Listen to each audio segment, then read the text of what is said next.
welcome to another episode of Cooking with Christina, CAREGiver Edition. And my name is Christina, and I'm from the Homestead office in Riverside. And I'm so glad that you joined us for this short little tutorial on how to prepare some basic food items that you can make for your senior clients.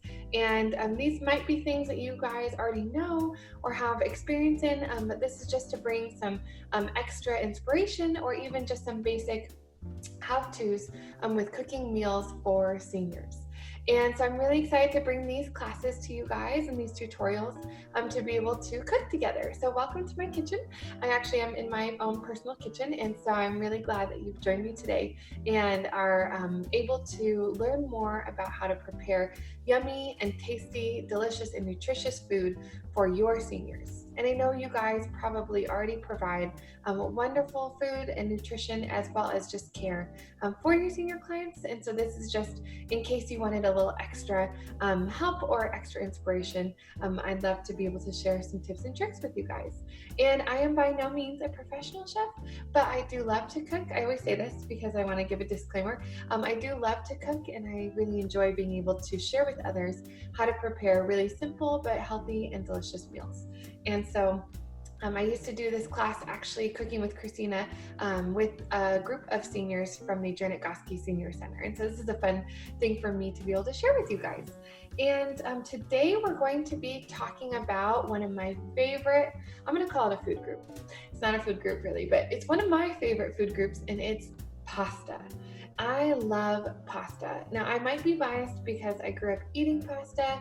I love all the carby goodness that pasta is, but I also studied abroad in Italy when I was in college, and so for me, pasta is one of my favorite foods ever, especially when it's well made.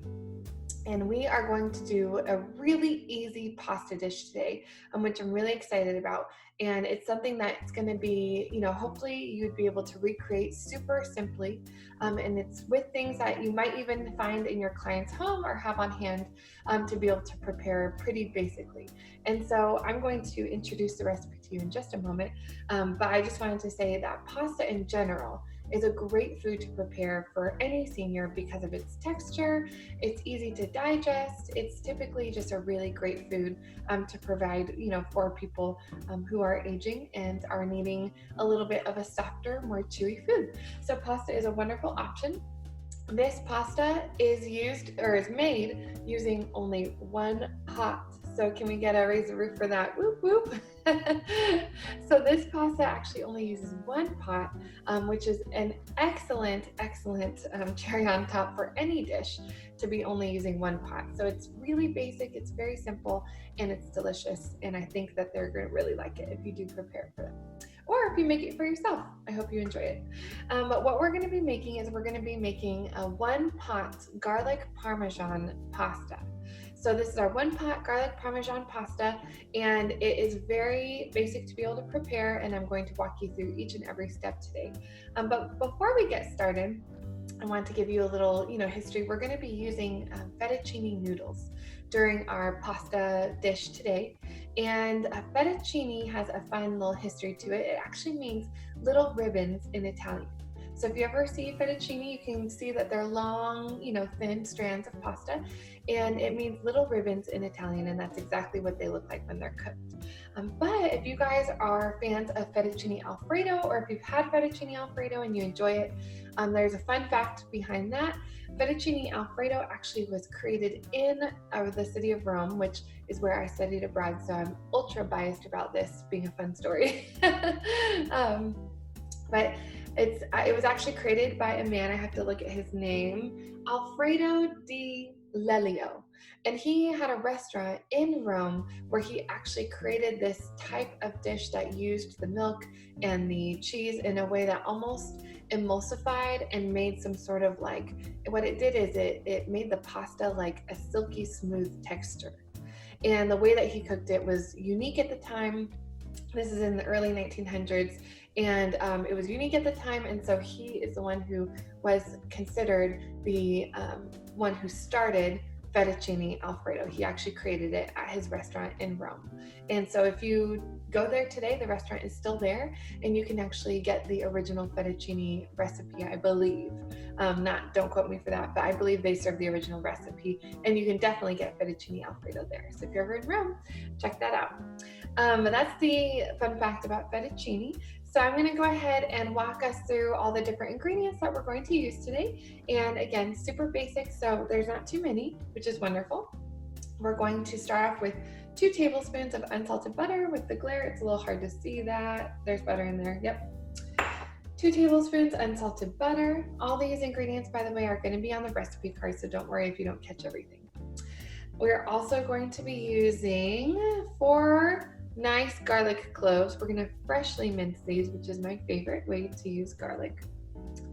2 cups just regular chicken broth. I actually chose the low sodium option, just because whenever you can choose low sodium, the better. Low sodium chicken broth. We're going to be using 1 cup of milk, which I've already poured in a nice little mason jar, as well as 8 ounces of fettuccine. So I left this in the box to be able to show you. This is our fettuccine that we're going to use. Now this fettuccine, this is 16 ounces, so I'm actually going to just pull about half of it. Don't have to be too exact. I'm not going to weigh it or measure it in an exact way. I'm just going to grab about half of that to use for our recipe. As well as we're going to use some freshly cracked black pepper. So we're going to be using our black pepper grinder, as well as some salt. I use sea salt for mine. Don't have to be sea salt, but that's just the kind I have on hand. As well as we're going to be using actually half a cup of freshly grated Parmesan cheese. Now this is actually shredded Parmesan cheese. Grated is probably best. I happen to have shredded, and this just goes to show that you can actually use any type that you have on hand. Now I will say, as far as the Parmesan, fresh is better. So if you can avoid using the non-refrigerated kind, that is best. But grated, shredded, it'll all melt. The grated just happens to melt a little bit more easily, but the shredded will do just fine. So we're going to use half a cup of that, and then we're also going to be using 2 tablespoons fresh chopped parsley at the end, which will give it a nice fresh flavor to it. And that is all of our ingredients for today. So again, very simple. We're going to start off with our butter. So let's go ahead and go over here. I'm going to take that lid off, and I'm just going to turn the heat on to about medium. Let me look at the flame. Yep, that looks good. Okay, so we're gonna have our heat on about medium, and what we're gonna do is again, this is just 1 pot. So we're going to melt our butter in here, and then we're going to allow the garlic to cook for just a minute or 2. Not longer, because the garlic will burn.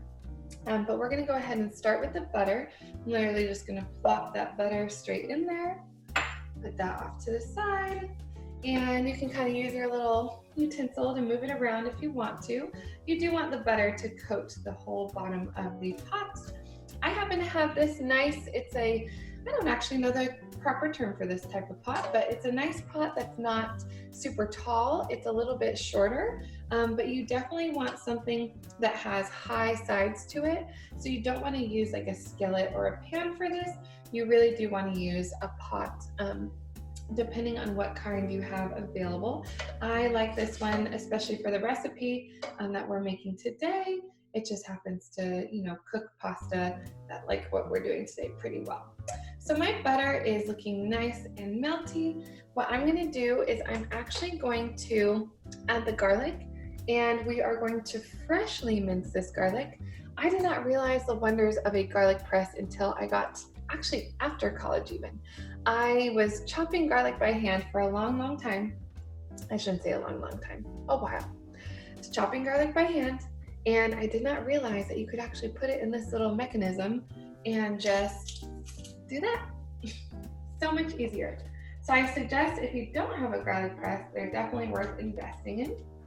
So I'm just gonna go ahead and make sure my heat is down, it's not too high, as I put this garlic in the pot, especially because I'm gonna have to leave it in there before I can swirl it around.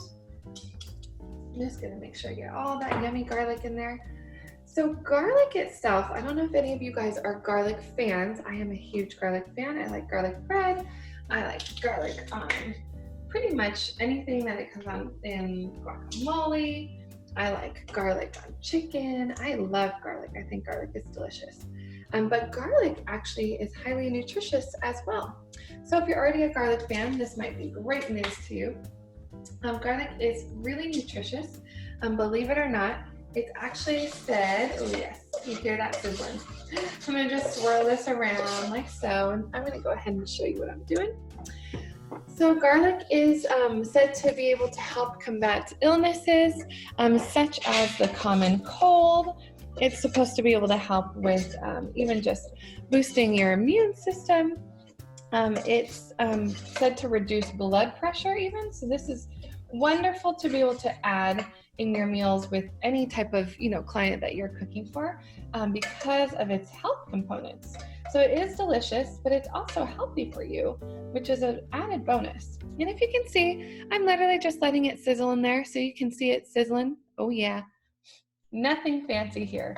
So we're just letting the garlic sizzle. I'm gonna swirl it around with my little spatula thingy, my spoon. And you don't want it to burn, so you want to be careful that we don't leave it in there too long. So I'm going to go ahead and actually just set this back up here. And what we're going to do to this garlic is we're going to, I'm just swirling it around, making sure it does not burn. You don't want burned garlic. So we're actually going to add in the chicken broth, milk, and the noodles to this mix right here. It's all cooked in one pot, like I said. Once you start smelling the garlic being a little fragrant and you start seeing it turn a little bit golden, that's when you want to start adding your other ingredients, and you don't want to wait too long. So I'm going to actually start doing that right now.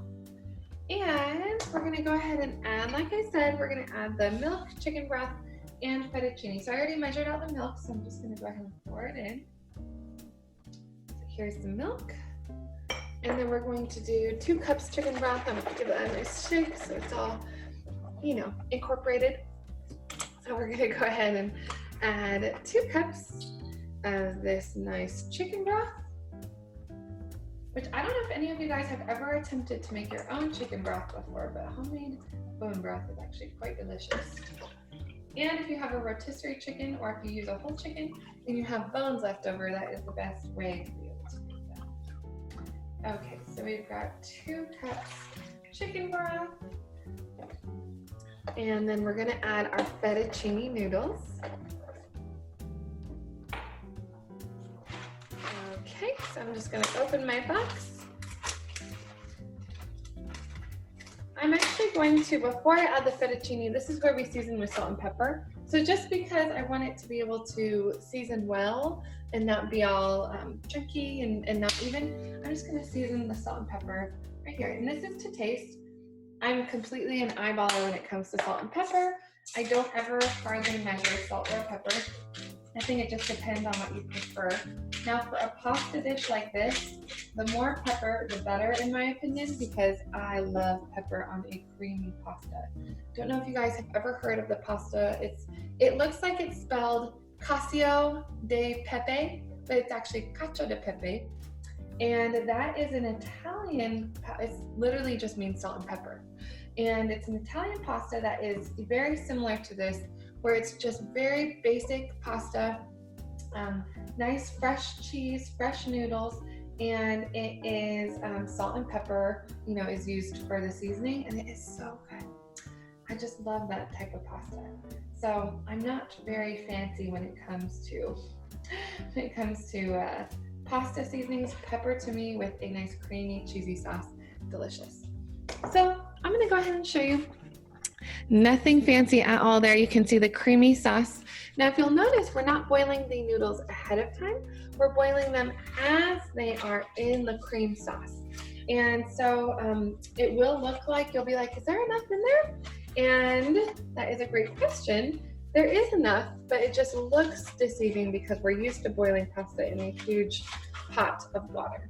But this type is going to soak up all of that liquid, and then there's not going to be any to drain. So that's why it doesn't look like a lot. So again, I'm going to go ahead and take about half my noodles right here.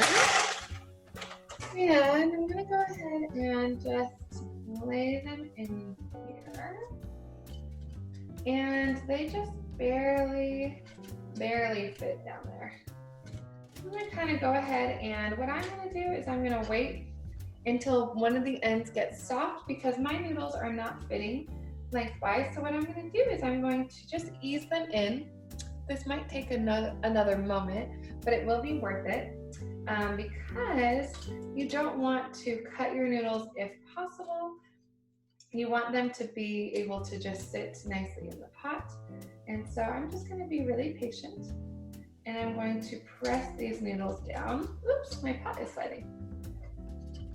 There's a much better method to be able to do this, I'm certain of it, but that is what we're doing for today. So again, I was saying to you guys, I enjoy cooking. I love to cook. I'm not a professional chef, but I can prepare a meal, and I hope that this gives you inspiration to do the same. So what we're gonna do is we're gonna kind of just move the noodles around. I know it looks funny right now, but once the heat on the actual sauce turns up even more, we're gonna turn up that heat just a smidgen. We want it to actually boil before we leave it for a little bit. So I'm going to just kind of smush this around. You don't want the pasta noodles to clump together, but you want them to be able to all lay swirled around in the pot. So that is our goal that we have for the noodles right now. So what I'm doing is I'm kind of just trying to maneuver them around to make sure that they're all eventually swirled around in the pot. And that way they're all able to cook, and we don't have to cut any of them. You don't want to cut them if possible, unless that is your client actually prefers shorter noodles or prefers or has a harder time eating longer noodles. Then of course you can cut your noodles in that regard. But we want to try and avoid that if possible, just because part of the fun of eating a pasta like this is the long, yummy, thin noodles. So I'm just going to kind of push it down just like so. And you'll notice that all of my noodles are now laying flat. Well, you can kind of see those guys up there, that's okay. So I'm going to just show you. So all of my noodles are, let's see if we can get a better view. All my noodles are laying flat in here. I'm still not going to leave it quite yet because, and I'm just kind of moving it around still. I don't want them to clump together. I'm waiting for the actual the sauce to boil before I reduce it to a simmer. So you want to wait for it to boil, and this looks good. Like all the noodles are covered. The sauce is covering all of them, and so I'm just going to put this back up here. But we want to wait until all the noodles are actually, or the whole thing is boiling before we leave it to a simmer. And that way we know it's reached the proper temperature to be able to cook it thoroughly and cook it well. And this is the perk of having a one pot dish, is that everything is right here in this pot. No need to boil the noodles separately. Although if you prefer to do that, if you're more comfortable doing that, you're more than welcome to. The sauce would look a little bit different if you were to do that. And part of what makes this pasta so delicious is that it's actually boiled in, you'll notice it wasn't water, it's actually chicken broth that we're boiling this in. And so the chicken broth just adds a richness of flavor to it. And I can tell that the sauce is getting nice and warm. I'm still moving around my noodles just to make sure. We won't have to do this the whole time. We're actually just going to be stirring occasionally while the pasta is cooking. And it is going to take about 18 to 20 minutes to cook. And so what we'll do is once it gets to a boil, and then once I reduce it to a simmer, then what I'm going to do is I will just go ahead and we are going to just let it simmer, and then once it is finished at the end, we will add the cheese and the parsley and any extra pepper or salt if you so desire, if you taste that and need some. And so this is looking very tasty already. I can smell it and it smells very yummy. And again, I'm just kind of moving around the noodles. You don't want the noodles to stick together if possible. They're now looking way more incorporated into the sauce. And I'm going to turn that heat up. So here we go. Woo! And you're going to notice that it's going to boil pretty quickly. So once it's boiling, I can see all the things moving around in here. So once it's boiling, then the whole thing needs to be boiling for you to reduce it to a simmer. And then, like I said, we're gonna go ahead and leave it for about 18 minutes. I'll set the timer, and then we can come back and see how it cooked and add all of our other ingredients. So it looks like everything's boiling. I'm gonna go ahead and give you a little preview. That is looking quite delicious. So that is our nice boiling pasta sauce. And so what we're gonna do is I'm going to now reduce it to a simmer. So with a simmer, you don't want it to be boiling aggressively like it is right now, but we want it to be able to still be simmering. So hence the name, or hence the word simmer.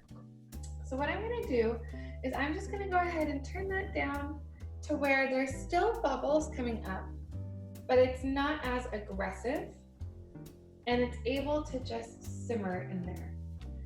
And then we're going to set our timer. I'm gonna put the little top on. I'm gonna put this on, and we're gonna set our timer for 18 minutes, and we'll do that right now. So let's set our timer. The technical time is about 18 to 20 minutes. I always set it on the lower end. You never want to overcook something if possible, and so I always set it on the lower end. Take a look at it, see how it's doing, and then come back to it, or add stuff or add time if you need to. But we're gonna let that simmer in there. It looks delicious. It smells super good. So we're gonna just let it be for 18 minutes, and we'll see you in just a bit after it's done cooking.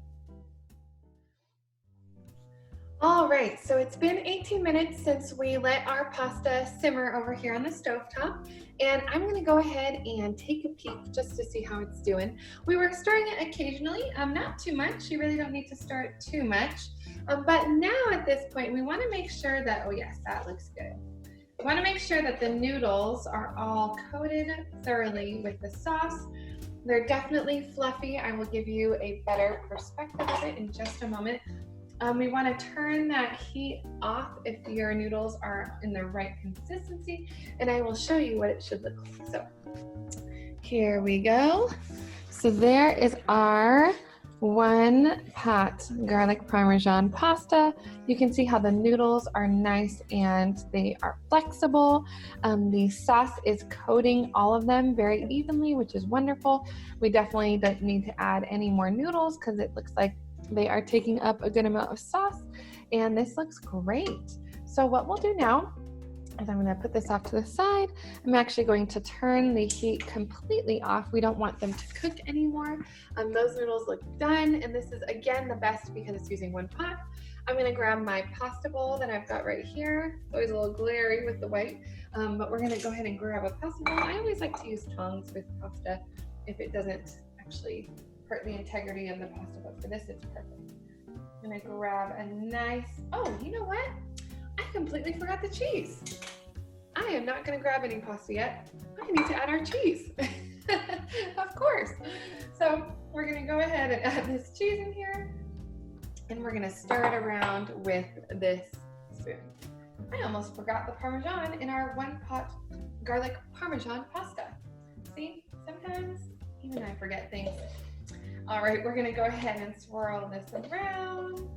Oh, and that is adding the final touch for sure. If you see that you want a little bit more pepper, like I see that I already want a little bit more pepper on this, you can go ahead and crack some pepper. This is cheesy, ooey, gooey. They're gonna love it. It's so easy to make like I demonstrated. And the best part is you can actually leave it on the stove for those 18 minutes. You don't have to tend to it the entire time. If you guys have a lot of different responsibilities that you're in charge of with your clients. So you could always make this, leave it on the stove for those 18 minutes, get a couple other things done, and come back to it. And then you have a wonderful, cheesy, delicious pasta going on. This looks divine.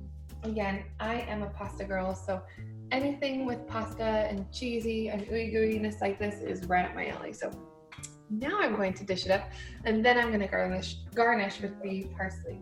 So if you can see, the gooey cheese is real on this pasta dish. I'm going to go ahead and grab just one more clump, and I'm going to, it's so gooey it's sticking to my little tongs. I'm gonna grab one more. This probably makes about 2 to 3 meals even for a senior since they don't eat as much. So we've got our delicious pasta right here, and I'm going to just garnish it. Now it calls for a couple of tablespoons, about 2 tablespoons of parsley for the entire dish.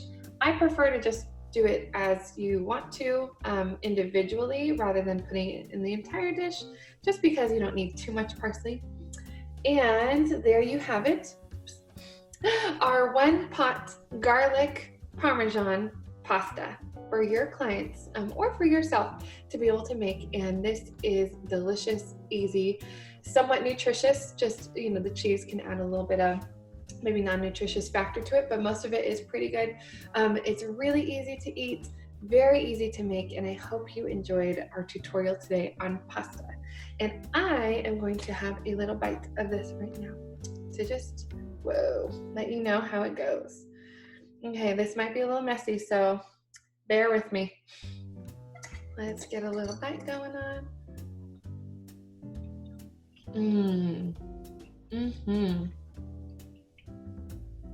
That's perfect. I hope you enjoy this, and we'll see you next time. Bye.